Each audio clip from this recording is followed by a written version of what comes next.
Taste the Daily. Erode மாவட்டம் சித்தோடு அருகே சாயக்கழிவு ஏற்றி வந்த வாகனத்தை பொதுமக்கள் சிறைபிடித்ததால் பரபரப்பு ஏற்பட்டது.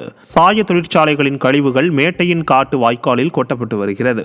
இந்த நிலையில் நள்ளிரவு கங்காபுரத்திலிருந்து 4 பேரல்களிலிருந்து சாய கழிவுகளை ஏற்றி வந்த டாடா ஏஸ் வாகனத்தை சிறைபிடித்த பொதுமக்கள் போராட்டத்தில் ஈடுபட்டனர். இதை தடுக்க வேண்டிய விடிய அரசின் மாசு கட்டுப்பாட்டு வாரியம் தூங்குகிறதா என மக்கள் கேள்வி எழுப்புகின்றனர். திருவண்ணாமலை மாவட்டம் ஆரணி அருகே கட்டுப்பாட்டை இழந்த கார் வீட்டினுள் புகுந்ததால் பரபரப்பு ஏற்பட்டது. திருவண்ணாமலை வேலூர் சாலையில் சென்று கொண்டிருந்த கார் ஒன்று ஓட்டுநரின் கட்டுப்பாட்டை இழந்து வண்ணாங்குளம் அருகே வீட்டின் மீது மோதி உள்ளே புகுந்து விபத்துக்குள்ளானது. வீட்டில் யாரும் இல்லாததால் உயிர் சேதம் தவிர்க்கப்பட்டது. இதில் காரில் பயணம் செய்தவர்கள் காயமின்றி உயிர் தப்பினர். புதுக்கோட்டை மாவட்டம் நத்தம் அருகே அரசு பேருந்து மோதி பக்தர் பலியான சம்பவம் சோகத்தை ஏற்படுத்தியது.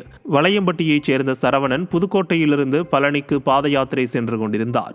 அப்போது காரைக்குடியிலிருந்து திண்டுக்கல் நோக்கி வந்த அரசு பேருந்து சரவணன் மீது மோதிவிட்டு நிற்காமல் சென்றது.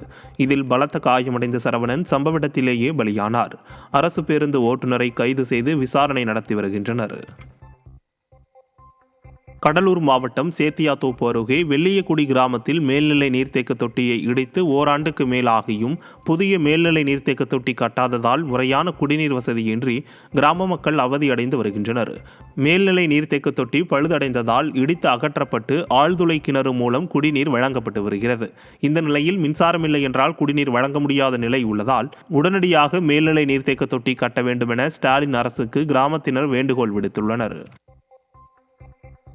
எல்லை தாண்டி மீன்பிடித்ததாக ராமேஸ்வரம் மீனவர்கள் 14 பேரை 2 விசைப்படகுடன் சிறைப்பிடித்து இலங்கை கடற்படை மீண்டும் அட்டூழியம் செய்துள்ளது.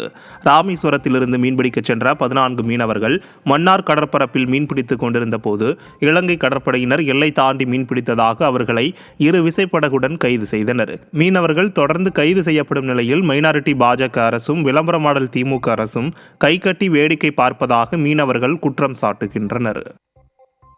100க்கும் மேற்பட்ட மீனவர்கள் இலங்கை சிறையில் இன்னைக்கு தண்டனை கைதிகளாக இருந்துகிட்டு இருக்காங்க. 200க்கும் மேற்பட்ட படகுகள் இன்னைக்கு அரசுடையமாக்கப்பட்டு அங்கு கிடக்கு. ஆகையினால மத்திய அரசாங்கம், மாநில அரசாங்கம் மீனவர்களுடைய இழப்பை பார்த்து இன்னைக்கு அதுல அரசியல் செய்யாம ஒரு வாழ்வாதார பிரச்சனை எடுத்து எங்க மீனவர்களையும் படகையும் விடுதலை செய்யறதுக்கு உண்டான நடவடிக்கை எடுங்க. அதுதான் ஒட்டுமொத்த மீனவர்களுடைய கோரிக்கையா இருக்கு. சேலம் மாவட்டம் சங்ககிரி அருகே போராட்டத்தில் ஈடுபட்ட விவசாயிகளை ஸ்டாலினின் விடியா அரசு கைது செய்து அராஜகத்தில் ஈடுபட்டுள்ளது. அரசிராமணி பேரூராட்சிக்குட்பட்ட குறுக்குப்பாறையூரில் திடக்கழிவு மேலாண்மை திட்டத்தின் கீழ் குப்பைகள் கொட்டுவதற்கு எதிர்ப்பு தெரிவித்து விவசாயிகளும் விவசாய சங்கத்தினரும் வாகனங்களை சிறைபிடித்து ஆர்ப்பாட்டம் நடத்தினர். இதை அறிந்து அங்கு வந்த பொம்மை முதல்வரின் ஏவல் துறையினர் ஆர்ப்பாட்டத்தில் ஈடுபட்ட 14 பெண்கள் உட்பட 30 பேரை பிடித்துச் சென்று மேட்டுப்பாளையம் சமுதாய நலக்கூடத்தில் அடைத்தனர். திறனற்ற ஸ்டாலின் சர்வாதிகார ஆட்சி நடத்துவதாக குற்றம் சாட்டினார். இடத்தை மாற்றும் வரை விட மாட்டோம். கண்டிக்கின்றோம். அரசாமணி பேரூராட்சி நிர்வாகத்தை கண்டிக்கின்றோம். நிர்வாகமே காது கொடுத்து கேளுங்கள். வெல்லட்டும். ராமநாதபுரம் மாவட்டம் தனுஷ்கோடி அருகே விசைப்படகு மூழ்கியதில் கடலில் விழுந்து தத்தளித்த 7 மீனவர்கள் சக மீனவர்களால் பத்திரமாக மீட்கப்பட்டனர். தங்கச்சி மடத்தைச் சேர்ந்த ஜோசலன் என்பவருக்கு சொந்தமான விசைப்படகில் 7 மீனவர்கள் மீன்பிடித்துவிட்டு ஞாயிற்றுக்கிழமை அதிகாலை கரை திரும்பிக் கொண்டிருந்தனர்.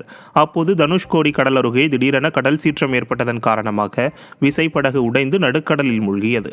இதையடுத்து அதிலிருந்த 7 மீனவர்களும் கடலில் தத்தளித்த நிலையில் அவ்வழியாக வந்த சக மீனவர்கள் மற்றொரு படகில் ஏற்றி ராமேஸ்வரம் மீன்பிடி துறைமுகத்திற்கு பத்திரமாக அழைத்து வந்தனர். வாக்குறுதிகளை நிறைவேற்றாத திமுக அரசை கண்டித்து வரும் 25ஆம் தேதி ஜாக்டோ ஜியோ சார்பாக மாவட்ட தலைநகரங்களில் மறியல் போராட்டம் நடத்தப்படும் என தமிழ்நாடு தொடக்கப்பள்ளி ஆசிரியர் மன்ற மாநில பொதுச் செயலாளர் சண்முகநாதன் தெரிவித்தார். திருவாரூர் அருகே புலிவளத்தில் தமிழ்நாடு தொடக்கப்பள்ளி ஆசிரியர் மன்ற கொரடாச்சேரி கிளை சார்பில் நடைபெற்ற 5 நாள் விழாவில் பங்கேற்ற பின்னர் செய்தியாளர்களிடம் பேசிய அவர் தற்போதைய ஆட்சியில் கோரிக்கைக்காக போராடும் நிலைமைக்கு ஆசிரியர்கள் தள்ளப்பட்டுள்ளதாக வேதனை தெரிவித்தார்.